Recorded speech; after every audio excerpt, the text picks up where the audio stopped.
Bienvenidos al resumen de noticias del Faro y el microscopio de la salud. Estamos en la segunda semana de noviembre del 2020 y esta es la situación epidemiológica de la Argentina. En las últimas 24 horas se han hecho 36.435 testeos. Eso suma un total de 3.200.000 y eso da 68.000 por millón de habitantes. Muy bajos los testeos en la Argentina. Los infectados superan el 1.200.000 y la ciudad de Buenos Aires acaba de hacer una investigación epidemiológica donde dice que han encontrado 1 de cada 3 enfermos y habla que la población de la ciudad de Buenos Aires estaría infectada el 10%.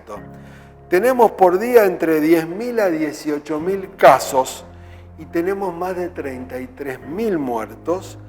En estos últimos días ha habido un día que murieron 469 personas y tenemos entre 4.800 a 5.000 personas internados en terapia intensiva. Esa es la realidad epidemiológica de la Argentina, que no superó la primera ola, pero está abriendo todo para que haya vacaciones en este verano.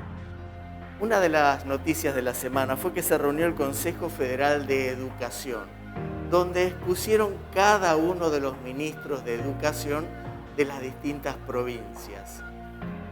Justamente después de esa reunión virtual que se realizó, Verónica Magario, que es la vicegobernadora de la provincia de Buenos Aires, dijo textualmente: dudamos mucho que las clases vuelvan a empezar de manera presencial a partir de marzo. Ha fijado posición la provincia de Buenos Aires manifestando esto. Les quiero comentar, cuando se habla si los chicos pueden estudiar correctamente o no a través de las distintas plataformas virtuales que se utilizan en provincias o en determinadas escuelas, tanto públicas como privadas, lo que sucedió cuando estuvieron conectados los 24 ministros de las distintas provincias y el ministro también de Salud de la Nación, Nicolás Trota. Bueno, tuvieron problemas de conectividad. Los ministros, imagínense qué es lo que pasa dentro de cada hogar, los ministros.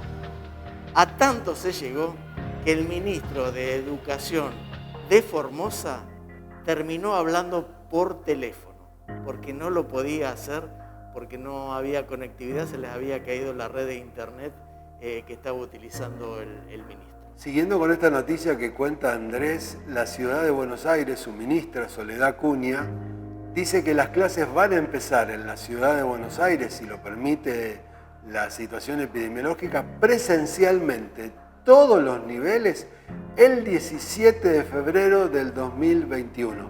Llamarían a los docentes a partir del 8 de febrero, que terminan las vacaciones del 2021, prepararían la escuela y a partir del 17, porque quiere que las clases empiecen, porque quieren prevenir la segunda ola de contagios, que es lo que está pasando ahora en Europa, porque en la llegada del otoño, en abril, mayo, volvería a haber una segunda ola de contagios y habría que cerrar nuevamente las escuelas. Queremos aclarar que hay países que solo cierran el nivel secundario y el nivel superior y dejan abierto el jardín y la escuela primaria.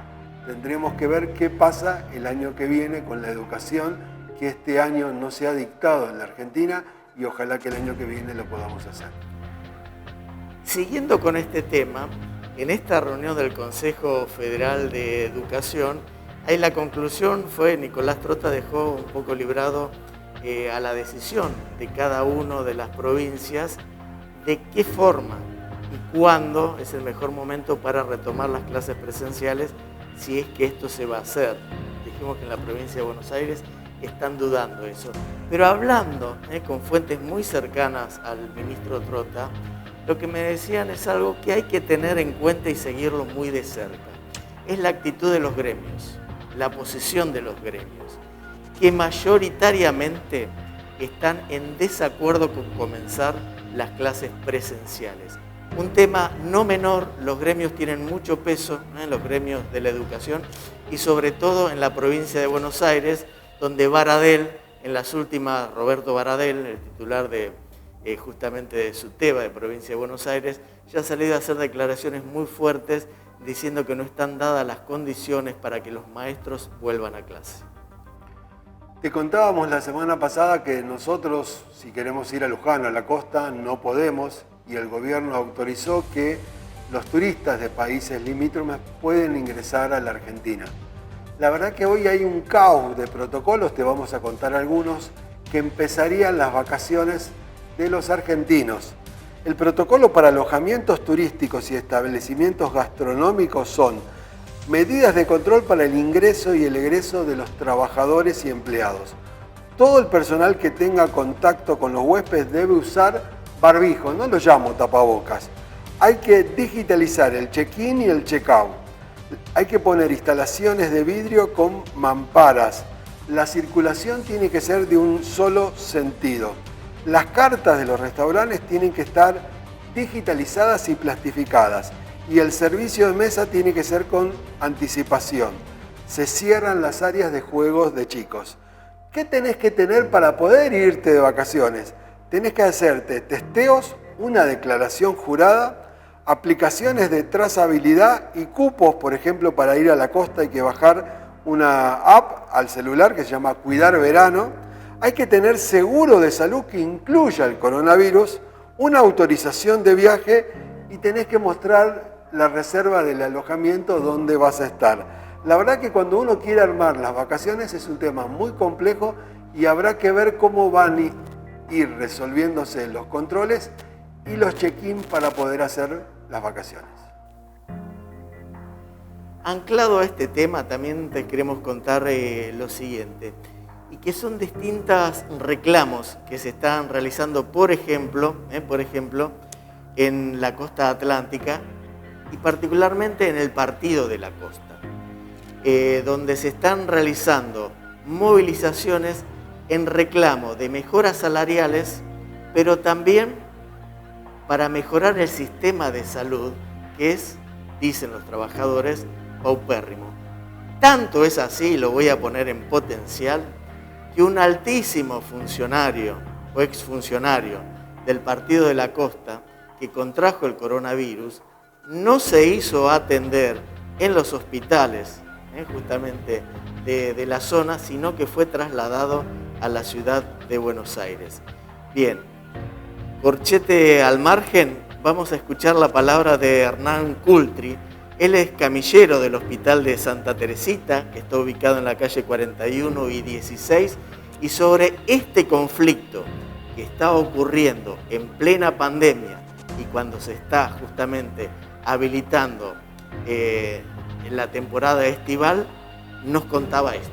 Trabajo en el Hospital de Santa Teresita ya hace 5 años con un contrato de destajista, con un contrato que figura un sueldo básico de 2.500 pesos y un total neto de 16, 17, 18, depende. Tengo compañeros que también cobran hasta 14.000 pesos. Y bueno, ese es el reclamo, ¿no? Que por eso es el que hacemos en el hospital. Tanto camillero, enfermería, mantenimiento. Estamos todos en una situación que no corresponde, que no deberíamos estar. Estamos muy por debajo de la canasta básica. Hasta el día de hoy no tenemos respuesta de las autoridades y yo supuestamente había dicho que íbamos a salir en una marcha al Ministerio de Salud hoy, pero por cuestiones legales no lo hicimos. Pero bueno, está pendiente. Vamos a ir con los recibos de sueldo, ya me dieron mis compañeros me dieron su recibo de sueldo, porque esto es indignante, no tiene que estar pasando. Nosotros somos la primera línea de defensa, tanto camillero como enfermería. Nosotros trabajamos a la par de las enfermeras, nosotros ayudamos a hacer el RCP, a cambiar el pañal, a llevarlo al baño del paciente. Y los enfermeros están igual que nosotros. Sé que no le interesa, ¿no? No le interesa el personal de salud, que deberíamos tener prioridad, porque estamos en una pandemia, ahora se viene la temporada. Y esto es imposible, ya no da para más. Y lo que les vamos a presentar ahora es un ejemplo de la forma en que se están manifestando en el Partido de la Costa los trabajadores de la salud. Volvimos a traer el recibo de sueldo de un destajista trabajador municipal. Se los recuerdo que seguimos cobrando un básico de 2.500 pesos y llegamos con 14, 16, 18. Eso con lo que contamos a fin de mes. En el día de hoy nos volvemos a manifestar pacíficamente, ya que hasta el momento no tuvimos ninguna respuesta de las autoridades correspondientes.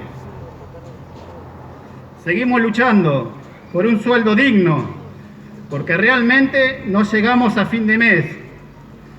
Estamos muy por debajo de la canasta básica.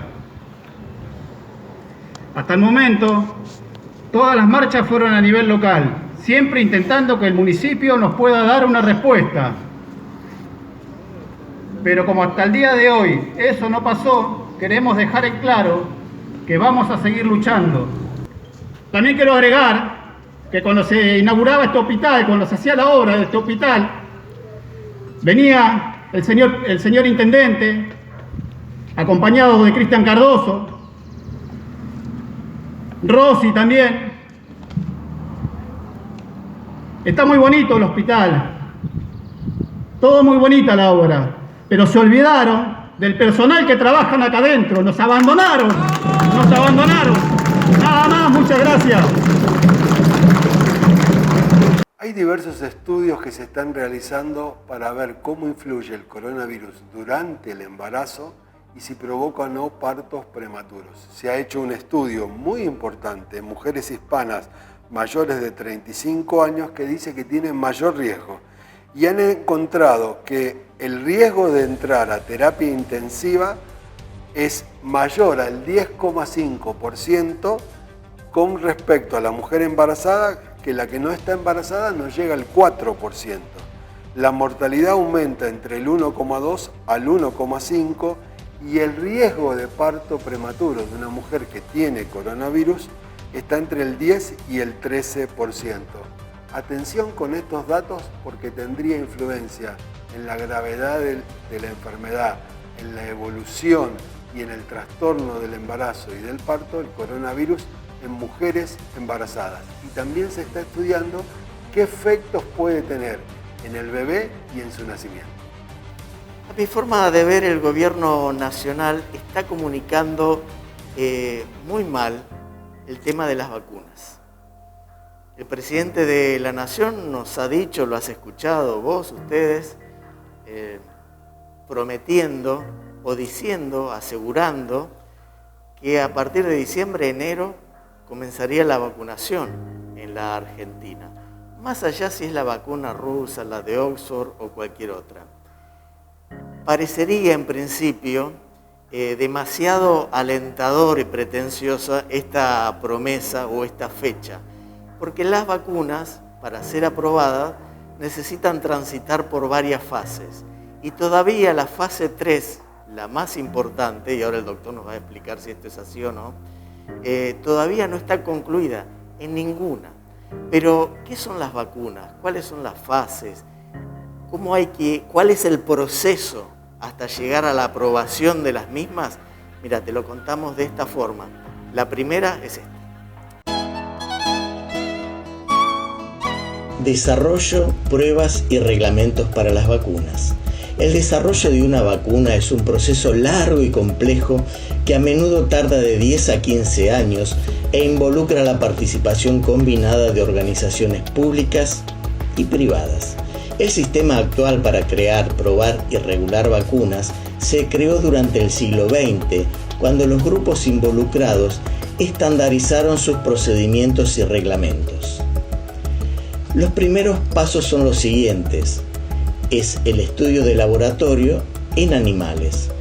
La etapa de la exploración involucra la investigación básica de laboratorios y a menudo dura de 2 a 4 años. Los científicos, académicos y gubernamentales con financiamiento federal identifican antígenos naturales o sintéticos que podrían ayudar a prevenir o tratar una enfermedad.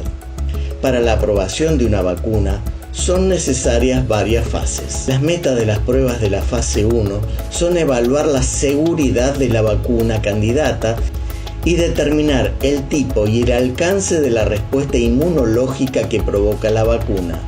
Un ensayo prometedor de fase 1 avanzará a la siguiente etapa. Fase 2 de los ensayos con la vacuna. Un grupo más grande de varios cientos de personas participan en las pruebas de la fase 2. Algunas de las personas pueden pertenecer a grupos en riesgo contra la enfermedad. Los ensayos son aleatorios y bien controlados e incluyen a un grupo de placebo. Las metas de las pruebas de la fase 2 son estudiar la vacuna candidata en cuanto a su seguridad, capacidad inmunológica, dosis propuestas, programas de vacunación y método de aplicación. Sin duda la noticia de esta semana ha sido la vacuna rusa y la comunicación, como contaba Andrés. Y acá hay 3 cosas a tener en cuenta muy importantes. Te contamos la semana pasada que los senadores aprobaron la ley, que habían aprobado diputados, de una ley de vacunas a favor del coronavirus, que le da plena potestad al Ministerio de Salud para comprar y tiene libertad. El ANMAT la registra, pero el que aprueba y hace el contrato es el Ministerio. Y acá hay un detalle no menor. Oxford ha puesto una vacuna en el mercado a un precio, cuando esté aprobada, que oscilará entre 3 y 4 dólares. El gobierno ha dicho que la vacuna rusa, cuesta 19 dólares con 90 cada dosis. Algunos han interpretado que son las 2 dosis ese precio, pero rondarían los 20 dólares. Y la más cara es la de Moderna, que cuesta 32 dólares. Por las dosis que dan, hay una cuestión económica muy importante, más allá que lo que hay que medir, si la vacuna es efectiva, si previene el coronavirus y no trae complicaciones. Pero todavía no se ha publicado en el boletín oficial el texto de la ley que aprobaron hace una semana diputados y senadores. Eso nos trae preocupación porque la mitad del ministerio dijo que la vacunación iba a ser obligatoria, la otra mitad dijo que no, y sumó a esta discusión incertidumbre cuando sería momento que la población tenga en claro qué es esta vacuna, cómo se usa y qué beneficios, qué ventajas y desventajas tiene. La verdad que se ha manejado muy mal la comunicación desde el Ministerio de Salud y desde el gobierno. En la primera parte del informe te mostrábamos o te contábamos qué es la fase 1 y la fase 2 en la producción o en la investigación de una vacuna. La más importante es la 3 y después también repasamos qué significa la fase 4. Miren. Fase 3 de los ensayos con la vacuna. Las vacunas candidatas que tienen éxito en la fase 2 avanzan a ensayos más grandes que involucran a miles, a decenas de miles de personas. Las pruebas de fase 3 son aleatorias y doble ciego e involucran la vacuna experimental que se prueba contra un placebo. El placebo puede ser una solución salina, una vacuna para otra enfermedad o alguna otra sustancia. Una de las metas de la fase 3 es evaluar la seguridad de la vacuna en un grupo grande de personas. Algunos efectos secundarios poco usuales podrían no ser evidentes en grupos más pequeños de personas que formaron parte de las fases anteriores. La eficacia de la vacuna también se prueba, lo cual puede incluir los siguientes factores. Primero, ¿la vacuna candidata previene la enfermedad? Segundo, ¿previene la infección por el patógeno? Tercero, ¿conduce a la producción de anticuerpos u otros tipos de respuestas inmunológicas relacionadas con el patógeno? Pero hay otros pasos también, que es la aprobación y autorización oficial. Después que un ensayo de fase 3 resulta exitoso, el creador de la vacuna enviará a la autoridad reguladora, por ejemplo la FDA en los Estados Unidos o la ANMAT en nuestro país, una solicitud de autorización oficial para productos biológicos. Posteriormente se inspeccionará la fábrica donde se producirá la vacuna y aprobará el etiquetado de la misma. Después de emitirse la autorización oficial, se vigilará la producción de la vacuna, incluyendo las instalaciones de inspección, y revisará las pruebas que hace el fabricante a los lotes de las vacunas en cuanto a su capacidad para obtener el efecto deseado, seguridad y pureza. Diversos sistemas vigilan las vacunas después de haber sido aprobadas. Entre ellos se incluyen los ensayos de la fase 4, el sistema de información sobre eventos adversos a una vacuna y el enlace de datos sobre la seguridad de las vacunas. Los ensayos de la fase 4 son estudios opcionales que pueden realizar las compañías de medicamentos después de ser lanzada una vacuna. El fabricante puede seguir realizando pruebas a la vacuna en cuanto a seguridad, eficacia y otros posibles usos. Es obligatorio realizar un seguimiento de las vacunas para detectar reacciones adversas que sean nuevas, inusuales o raras, vigilar el aumento en reacciones adversas conocidas, identificar posibles factores de riesgo para el paciente en tipos particulares de reacciones adversas, identificar lotes de vacuna cuando aumenten las cifras o el tipo de reacciones adversas notificadas, evaluar la seguridad de vacunas cuya autorización oficial se otorgó recientemente. En conclusión, las vacunas se desarrollan, prueban y regulan de manera muy similar a otros medicamentos. En general, las vacunas cuentan con pruebas más meticulosas que los medicamentos porque, por lo general, es mayor la cantidad de humanos en los ensayos clínicos de las vacunas. Además, el seguimiento de las vacunas, después de que se otorga la autorización oficial, se examina minuciosamente por los Centros para el Control de Enfermedades y la FDA, por ejemplo, en los Estados Unidos. Como se ve, las vacunas que están en desarrollo para prevenirnos del COVID-19 están bastante lejos de cumplir con estas condiciones. Es más, ninguna de ellas aún superó la fase 3. Te contamos las 4 fases de la vacuna. La vacuna rusa, que en realidad son 3, la que compró Argentina, solo tiene publicado la fase 1 y la fase 2 en The Lancet. Y ha comenzado en septiembre, recién va a terminar en mayo del 2021 la fase 3, con pocos individuos, pero quiere incluir 40.000. Por eso es muy pronto que la vacuna llegue en Argentina en diciembre o en enero, cuando la etapa 3 de la vacuna rusa recién va a terminar en mayo. Habrá que esperar ahí qué resultados da y si se puede usar o no y si recibe la aprobación. Consulté a las fuentes del Ministerio de Salud de la Nación si estaba preparada ya toda la logística para la recepción y la distribución de estos millones de dosis de vacuna. Entre otras cosas se necesitan cámaras frigoríficas y esto depende de cada una de las vacunas, de entre 2 y 8 grados centígrados. Pero llegan del exterior, muchas de ellas, congeladas en nitrógeno líquido a menos de 80 grados centígrados. Hay que tener también dispositivos especiales para descongelarlas y que queden entre 2 y 8 grados y que no se dañe, doctor. De esto me parece que no se está hablando. Hay un estudio de previsión de la distribución. Una cosa es tener la vacuna aprobada. La otra es la logística, que es un tema que vos introducís muy bien, Andrés, y tiene que ver cuántos cientos o miles de aviones tienen que distribuir si llegan en barco. Algunas usan, como contabas vos, una cadena de frío a temperatura baja, otras necesitan menos 70 grados y algunas tienen un reservorio y hay que preparar jeringas, agujas, vacunadores, transportadores para conservar la cadena de frío. Si una vacuna pierde la cadena de frío, la vacuna se inactiva, no sirve. Por eso es tan importante y tiene controles tan estrictos. Desde dónde se fabrica, cómo se transporta, dónde se guarda, lo que contaba Andrés, qué contenedores refrigerados, qué volumen de vacunas tenés y si la producción del que la está haciendo alcanza para distribuirlo. La verdad que no es un tema menor. Hoy estamos enfocados en la culminación de la fase 3 y en la aprobación.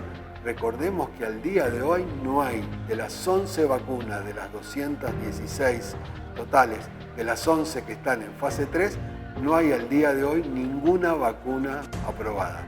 Veremos cómo se resuelve este tema tan importante para la salud mundial. Vamos imaginariamente a nuestra provincia de Córdoba, porque en plena pandemia, el Estado provincial, repito, Córdoba, está echando y suspendiendo a trabajadores de la salud.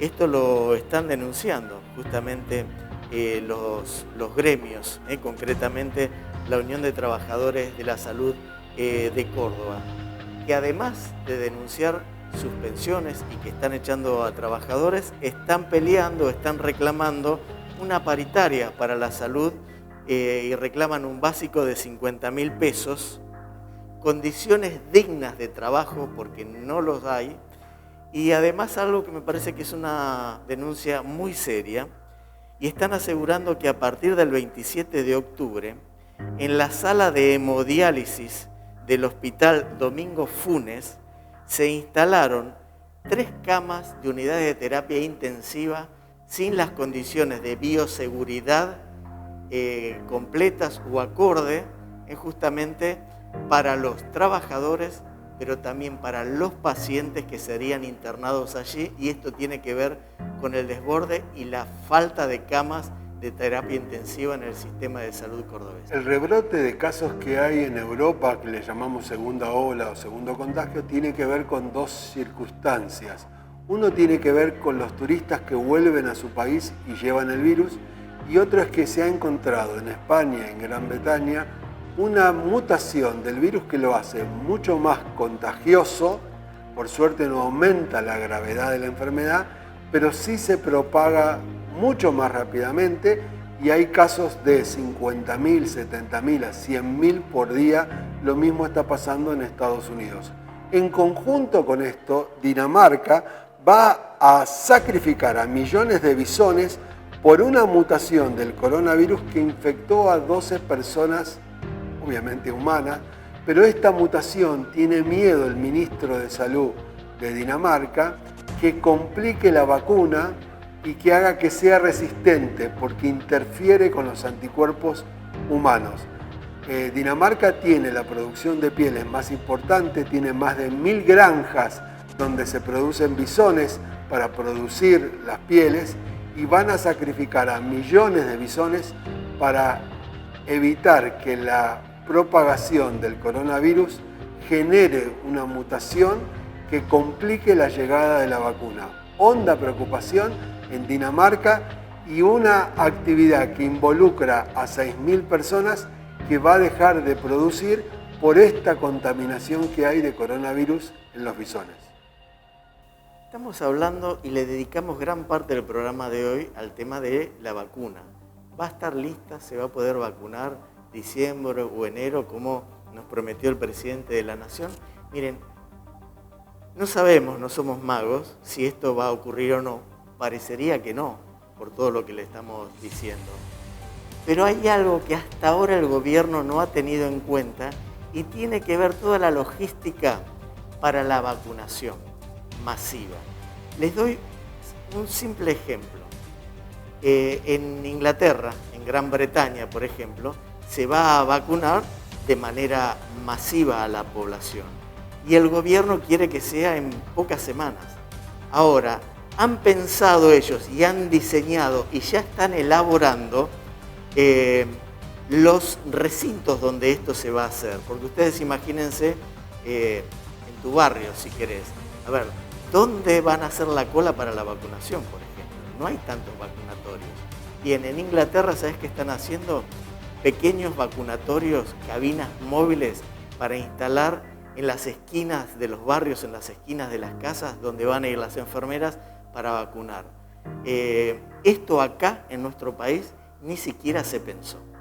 Para finalizar este resumen, te queremos contar que, aparte de hablar del coronavirus, como te hemos contado con Andrés hasta ahora, 2 cosas muy importantes. está habiendo una epidemia oculta de otras enfermedades. Te contamos en este programa y denunciamos, sin que produzca efectos todavía, la falta de medicamentos oncológicos en la provincia de Buenos Aires. Andrés Flipan te contó la interpelación al ministro Goyán, que no fue al Congreso de la provincia de Buenos Aires.